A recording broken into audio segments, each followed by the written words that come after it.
Good afternoon, friends, and I hope that you have a good day today. Been a week since the last time we have our study on the Bible, Prophetic Line Ministry. So welcome to this channel, and I'm sure you will be blessed. And if you are blessed, don't forget to share with your friends. So our focus this afternoon will be on the book of Esther, on some of the book of the Bible, the book of Revelations.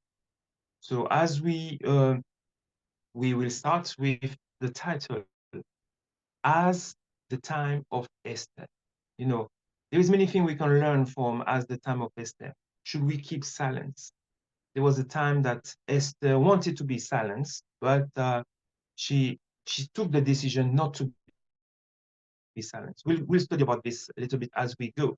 So the book of Revelation, there's a chapter very interesting that people sometimes are confused about. I was talking with someone yesterday in our witnessing venture, and he was telling me, like, you know what, the book of Revelation is difficult to understand, but it is not so difficult.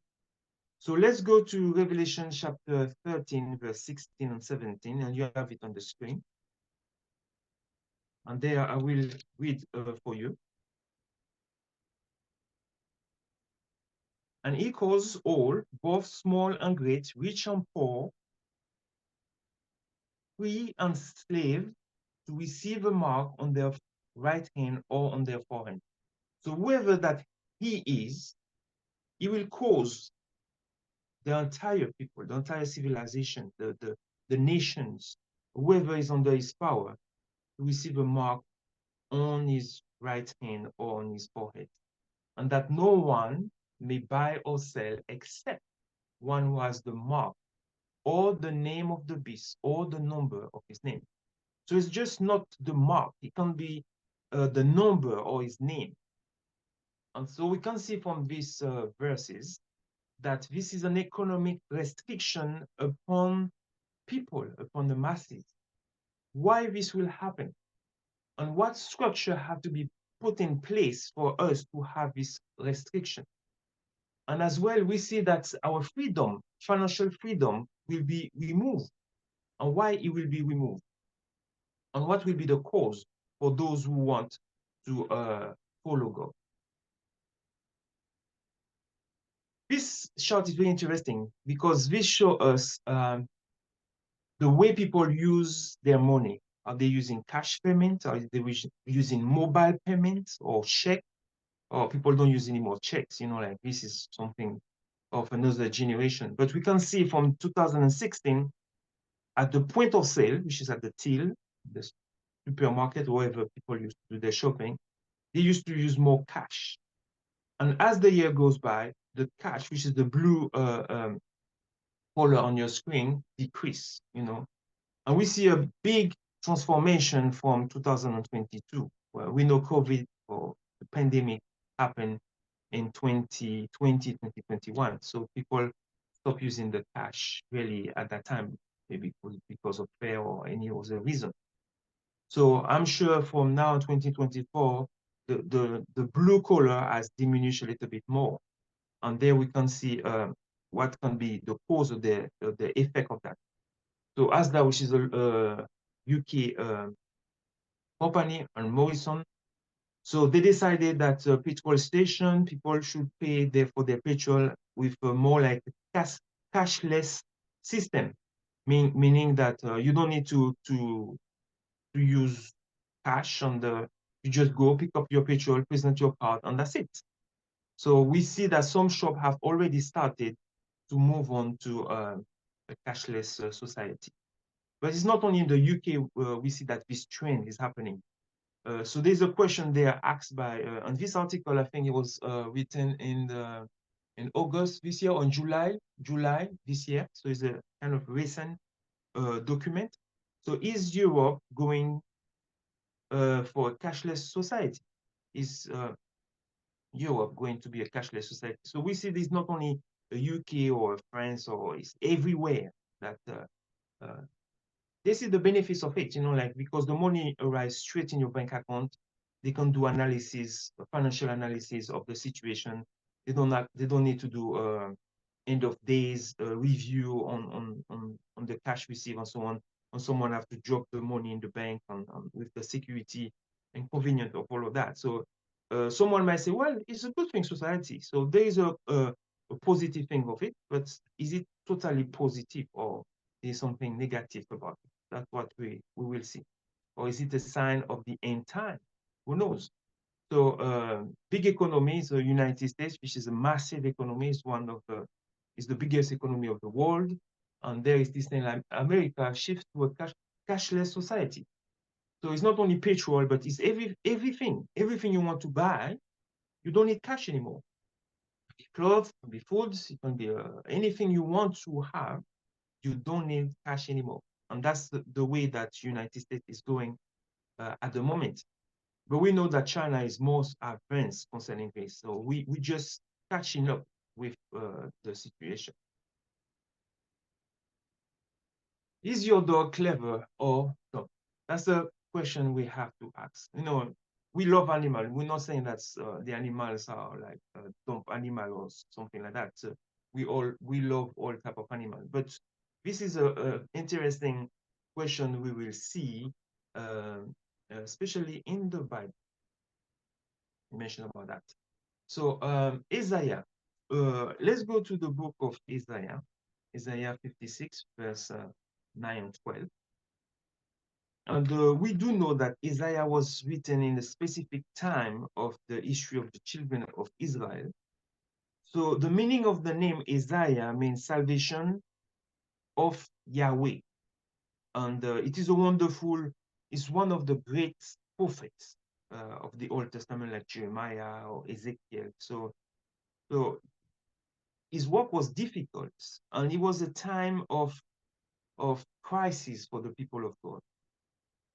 But even though the focus of the book is about the salvation is coming, salvation is available, there is a branch that will come and it will bring salvation. Salvation means hope. However, the book as well have some judgment, some texts that we will try to see that really talk about not everything is okay. So in Isaiah 56, verse 9 and 12, say like, we can read it. And there on the screen, you will see some of the points about it. Say, his watchmen are blind, they are ignorant, they are all dumb dogs, they cannot bark, sleeping, lying down, loving to slumber. That's verse 10. And verse 11 say, yes, they are greedy dogs, which never have enough, and they are shepherds. What is interesting is that clearly the verse itself answers one question. Who are the dogs mentioned there? Who are they who cannot bark? Who cannot, they are ignorant. And not only that, they are sleeping. Sleeping dog can't bark. They cannot defend the house. The last sentence say, and they are shepherds. So the dumb dogs there in the time of Isaiah were the shepherds of the people. They were the leaders. They were the spiritual leaders of the people. And they were the one leading. They're supposed to be aware of the situation. And the verse continues and say, you cannot understand, talking about the dumb dog. They all look to their own way, everyone for his own gain, for his own territory. So they were kind of territorial dogs. You know, they were thinking about just about themselves, not about what the people need, what they can provide for the people. They were just thinking about themselves. Come, one say, I will bring wine, and we will fill ourselves with intoxicating drink. Tomorrow will be as today, and as much more abundant. One thing is interesting is that these dogs, the problem of them, beside their personality, we say disorder where they can have, is like they were not doing the work that God wanted them to do. But one thing is interesting is that they were intoxicating with drink. So what's the Bible tell us about intoxicating drink? And where, because the Bible explains itself, you know, we cannot like just speculate about, oh, this means that, and this is man, this means this because of own interpretation. The Bible should explain itself. In the book of Revelation, if you have your Bible, we can go to that. In Revelation 17, is you see the scarlet woman on the scarlet beast. It's talk about a woman who have been drunk with a type of wine, not only herself, but she shared that drink with others. Say, then one of the seven angels who had the seven bow came and talked with me, saying to me, come, I will show you the judgment of the great prostitute who sit on many waters. Just there's so many things interesting. She's a woman, she's a prostitute. This, she sits on many waters. And in fact, the same chapter, Revelation 17, verse 15, say, explain what water means. He say, and he said to me, the waters which you saw where the prostitute sits are peoples, multitude, nations, and tongues. So the woman is sitting on nation. She dominates nations. She sits down on nations. She have a control on them. So therefore, so the angels show to John the woman and the power she exercises on people. With whom the king of the earth, I'm reading verse 2 now, and whom the king of the earth, that great harlot, what she's doing, committed fornication. Don't take it literally as physical fornication. This is spiritual fornication. Okay? And the inhabitants of the earth were made drunk with the wine of her fornication. So we see there that the leaders of the world, the king of the world, the politician, if I may say, those who have power to exercise their will on the masses, they have been drinking a wine, and that wine have made them drunk. And it's a parallel to the same thing that these dumb dogs, these shepherds, they're drunk as well with intoxicated wine. And we know from scripture that once a woman in the Bible, in Revelation 12, referred to as church. You have a pure church and you have a defiled church. So you have a church that represents the people of God. She's pure. She's standing on the moon, and she has the sun and the star and so on. So that's the pure church. But that woman, that prostitute, is an apostate church. And that church filled the nations with the filth of her fornication, false doctrine. So could it be that these dogs, these dog have been drinking of the false doctrines of Babylon, having spreading the message of Babylon? And that will explain why we have this situation. So we cannot be silenced in the time of conflict. We cannot be silent. This is a picture that if you have the opportunity to visit some museum of Ahasuerus, or as well called Xerxes. So in the history books, you will see him as Xerxes, we can call him Xerxes. There's the same king in the time of Esther. In fact, we say like he's the husband of Esther. So we have, they are physical proof, historical proof that this man existed. So this can give us a proof of the authenticity of the book of Esther. The book of Esther is not like a book for a fairy tale to tell us a story, like a Hollywood story about a nice, wonderful, beautiful young lady who have the luck of being the new king. We know the situation happens that the previous king, queen, having removed from a position because of a refusal to come to the presence of the king. So could it be that we can ask ourselves a question? Could it be that the condition of God people in the end time will be similar to what's happening in the time of Esther? The book of Esther is very interesting. I mean, like someone who like a play on English literature will find in this book so many actors, so many plays, so many intrigue and affair, and it's an amazing story. I mean, that's one of the book Even though the book doesn't have the name of God written as Yahweh or Elohim, you don't have the name of God mentioned. And that almost caused that book not to appear in the canon of the Bible, because those who choose the book to be part of the Bible say, if the name of God is not mentioned, maybe it's not inspired by God. But we can see through the book that the book is an inspiring book. There's power. We can see the influence of God in the book, even though his name is not mentioned. Could it be that for a special reason that the name of God is not mentioned? The people of God in Babylon might not have been in a place or an environment where they have freedom of religion.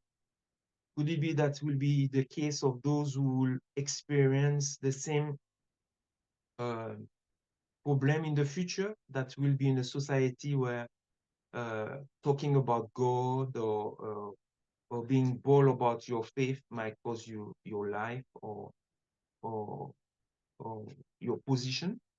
Because remember, Mordecai, the cousin of Esther, mentioned clearly at the beginning to Esther, be quiet. Do not mention that your religion, your ethnicity. Let's read what is saying in the text. Mordecai told them to answer Esther. So we are a little bit advancing the story. Do not think in your heart that you will escape the king's palace any more than all the other Jews. So let me give you the context, because the context is everything. The context is that the children of Israel, like they're being sent into Babylon because they're not being faithful to God. They departed for God. So they were they supposed to be there like 70 years. Some of them they returned to Jerusalem, but some have decided, you know what, we are comfortable. We are very comfortable in Babylon. Why should we bother ourselves going back to Jerusalem? Jerusalem is in ruin. We have to rebuild our house and so on. So they stay. So they were so comfortable. But Nehemiah have clearly told them, go back. You will not be safe. Things will change. And sometimes we might feel so comfortable in a place, in the country, that we say, oh, things will continue to be as yesterday. But God have seen the future. And it was for a time like that that God has allowed Esther to become the new queen. But there were a man in the palace called Haman. Haman hated the people of God. But all of that started because of the refusal of Mordecai to bow down. So the king have said that the people of God should pay honor, homage, in fact, worship Haman. Mordecai said, no way. The Bible said, the commandment said, thou shalt not bow to any image or any idol, physical or person. So why should I bow to that man, even high that he is? And then we continue for verse 14. For if you remain completely silent at this time, relief and deliverance will arise from the Jew from another palace. So this is the speech of Mordecai to Esther. Like things are getting boiling up a little bit. We are in trouble. A decree has been placed upon our heads that they're going to destroy us. They're going to annihilate us. We will be no more a people because somebody has a problem with Mordecai. So he just don't want to destroy just Mordecai, but he want to destroy the entire nation. So Mordecai is writing a letter, a note to Esther. He's saying, Esther, we have a problem. We are in trouble. There's a decree. I don't know if you're aware of it. There is a copy of what is happening. Our life is on the balance. But Mordecai is saying to Esther, Esther, do not think because you're in the palace, you will be saved from the trouble. Because remember, you are a Jew. And they will find out that. You might think that, oh, okay, I'm a queen, nothing will happen to me, and this one will be destroyed. But no, Mordecai is saying like, no, You have been placed there by God for a special purpose and a special time. God can use you now. But if you refuse, deliverance will arise from the Jew from another place. But you and your father's house, you will perish. That's interesting. So we see that Esther is paying attention to that, and she declared, okay, let's fast. Let's let's let's call upon God. Let's pray God to see if He can't really help us in the time of need. This text as well shows us the power of praying women. You know, like if the women go together, they have a mission to exercise by praying, by interceding for the people. There's a text and a quotation from can read from Patriarchal Kings, sorry, page 605.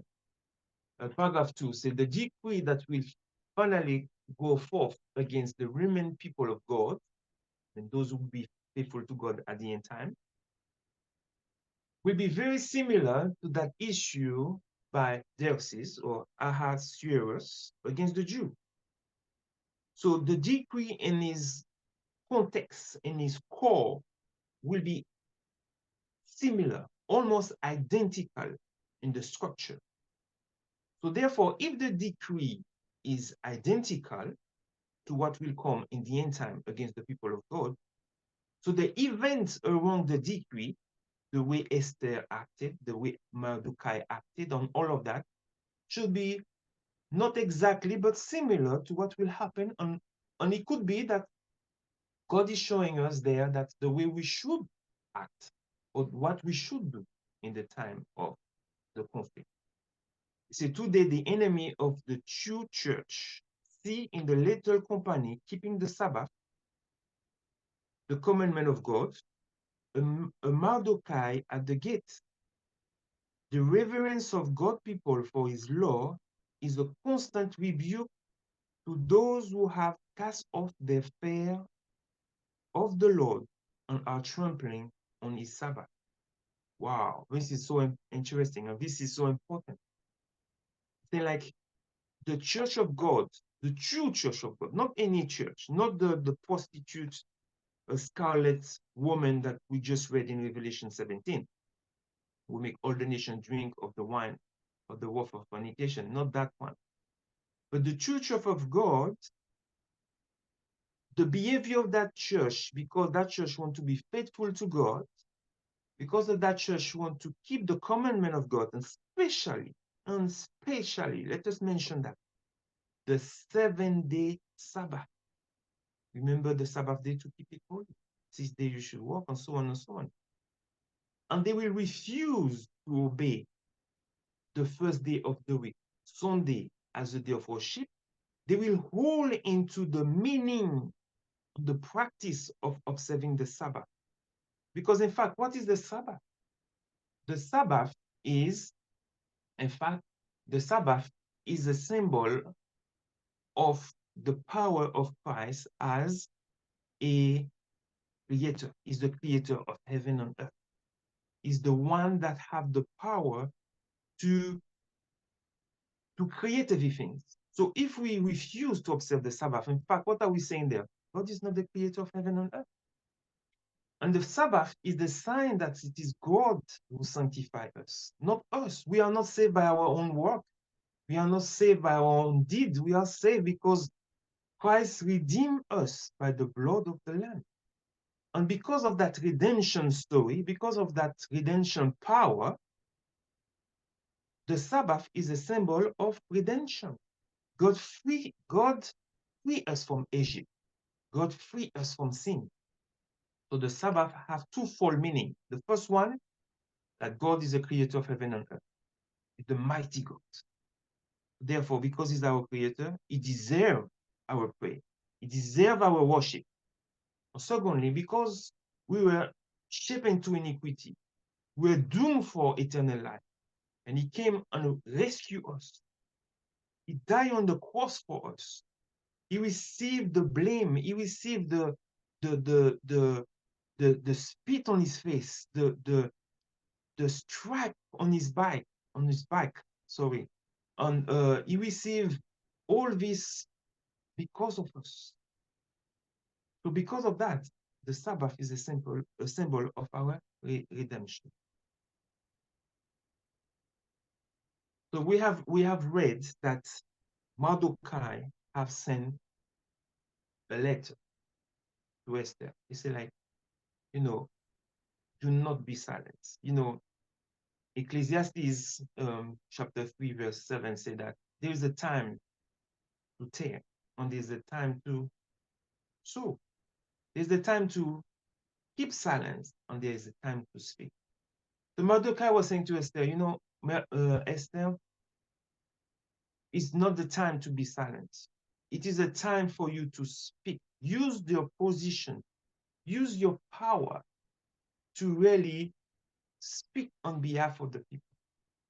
And I think in the end time that we are going to, we have to be able as well to not to keep silence. Okay, those who keep silence, they have to you accept, in fact, what is happening. Esther have to organize a banquet. She claimed the protection of God because it looked like the king was blind to the situation. And I'm sure the leaders of the world that we are now, they are blind to the condition or the path that we are going into. They don't see the impact of their policy on climate change. They're not seeing that. They don't see that their policy on liberty of conscience, because why that's the reason why we cannot be silenced, because our liberty of conscience is being eroded. We are not free to really take a decision for ourselves and say, like, look, you know what, because of what I have investigated, no, so therefore I take that decision. No, it looked like the big brother around or above, that you have to behave like this or you have to do it. No, we as an individual, we have the freedom, and it's written in the American Constitution, the freedom, the liberty of worshiping God, the freedom of movement, the freedom of happiness. God have given us all of that. The freedom to think, the freedom to investigate. Nobody should hide information from you and say, like, oh, you should not read that. Or nobody should even force you into any religion, good or bad. You should decide for yourself because of what you have studied. Okay, I want to follow that religion. Religion should not be imposed to the masses or anything else. So policy has been put in place as well to remove our freedom of movement, you know. So all of that make me think that there is the spirit of Haman is still alive, and the spirit of Haman is still there. So to push or to impose a day of rest based on the climate, because we are saying that is happening, and maybe in another video I will show you evidence of this, that they want to impose a climate Sabbath, meaning like to force people to worship or not to worship or not to drive or not to go some places to save the planet. This is wrong. The Bible, God never forced anybody to follow him. If you hear my voice, said the Lord. Jesus said, if you hear my voice, I'm knocking at the door. In the book of Revelation, I'm knocking at your door. If you hear, open the door, and I will enter.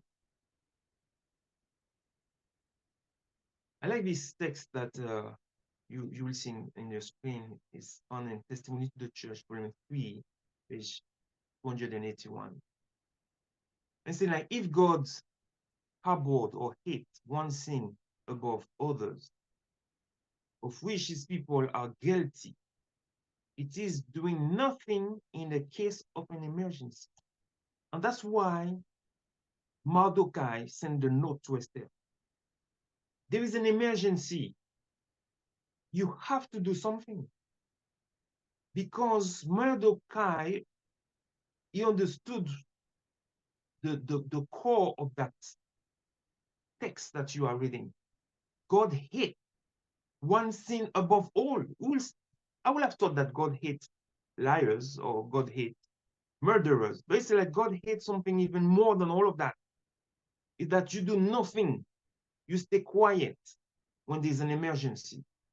Indifference or neutrality in a religious crisis, specifically in a religious crisis, is regarded of God as a grievous crime equal to the very worst type of hostility against God. Wow, this is amazing. God see your silence or your neutrality as hostility against him, like you hate him. And this is amazing. And you know the context, because context is very interesting. Do you know the context of this book on this page of Testimony to the Church Volume 3? The context is the church of Laodicea, the final church in the book of Revelation. The final church will stand for the final crisis. That message is placed there. And you know why? Because Laodicea church is a church which is cold, neither hot, neither cold, lukewarm. Why they are lukewarm? I always try to think and thought about this lukewarm attitude. But there, that quotation explains what is that lukewarm attitude. That lukewarm attitude is a state of I am not involved in the crisis that we are going now at the moment. This is not my business. This is the business of the pastor. So don't think that the dump dog attitude is only related to the minister who are not preaching the message of the time. This dog attitude is a message for all of us who refuse to take a stand for the truth or to refuse to talk about the liberty of conscience. It's easy for all of us to just go to church, sit down in the pew, and listen to a sermon, and go back home, and we say, oh, we have kept Sabbath, and we accomplish our duty, and everything is fine. No. God expects more of you. God expects more of me. God wants us to be active. God wants us to speak out for those who cannot speak. God wants us to be the one that defend liberty of conscience. Because there is a very quotation saying that in the time of the Second World War, when they captured the Jew and they burned them, nobody said anything. People could have talked. Why are you doing this? People kept silent. So when you have people who are suffering in other nations, sometimes we are even quiet. They say, oh, it's not my race, it's not my culture, it's not my religion. No, we have to defend the poor. We have to defend those who are in need. Because the time will come in the end that we have to talk. And I think that time has arrived. So the message of Mordecai to Esther is a message for us, which means what? We have to talk. Don't think that you will be saved just saying nothing. So the book of Esther is the book for us at the end time. One thing that is interesting, I mentioned it a little bit earlier, and in the future I will try to talk more about it. You see, you hear, I'm sure this is climate change is something that you have heard many times, or it's like in the news that even our lifestyle have changed because of that, because you have to pay a little bit more when you travel because of carbon emission. There's some city you cannot go into, and if you go, you get a penalty charge, or you have to pay in advance, or you have to change your vehicle, your cars, and there's many things have changed because they say we have to combat climate change. So they have a blueprint, a manifesto, if I can say, like something, a document which highlights different things that society or government have to do. And this comes from the United Nations higher. And that so the 15-minute walk, so they will prefer you to go shopping close to your house and so on. One thing that is very shocking and very like to wake up our sensibility is that they associate climate change with earth Sabbath. So the thing is like to give the earth a rest 1 day a week, every week, or for a morning or the afternoon, or even an hour a week to reduce what energy consumption. So what they are saying is like, we are burning too much fuel. So if we keep a Sabbath, and in fact, they are not specifying which Sabbath really, which day, you know, they say just take one. If 1 day a week you don't do anything, you will reduce your consumption of energy. So you will help the planet. So the planet will be green. Wow. If you have studied the Bible, if you have studied especially the book of Revelation, chapter 13, you will understand this is prophecy is being accomplished. You know, there's something between the state and the church. The state and the church, it should be divided, not divided, separate, sorry, not divided, but separate. So what happened is that a, a state cannot impose a Sabbath. Sabbath is a religious activity. Sabbath is something that you do in family. Sabbath you do in the community. You go to church in community. And now they want to impose a religious activity for the sake of the planet, to save the planet. It look good. It look amazingly good. But is it good really? I think behind that, there is something that people have to be aware. This is an imposition or a restriction on our liberty of conscience. Imagine that this same system say, okay, you know what? We'll impose Sunday as the day that you have to rest. What about those who don't worship on Sunday? Imagine they say, okay, you have to worship on Saturday. Everybody has to worship on Saturday. What about those who don't do it? You can't impose this. And so that's the reason why we have to wake up to the situation. I think we are living in high and difficult time. A crisis is at the door. And I think the book of Esther is there to remind us something. We should not be complacent. We should not think that we are okay. We should think that we have to speak. So I will ask you, if I can give you a tiny homework, is to look into the news online, things like that, that show that our liberty of conscience, our liberty of movement, our freedom to worship God will be trampled on the foot, but it's starting slowly. I hope that this study have enriched you, have helped you. I'm sure that we have not gone fully and deeply into the book of Esther. I just pick up a point, and it was the note of Mordecai to Esther, saying to Esther, look, don't be silenced.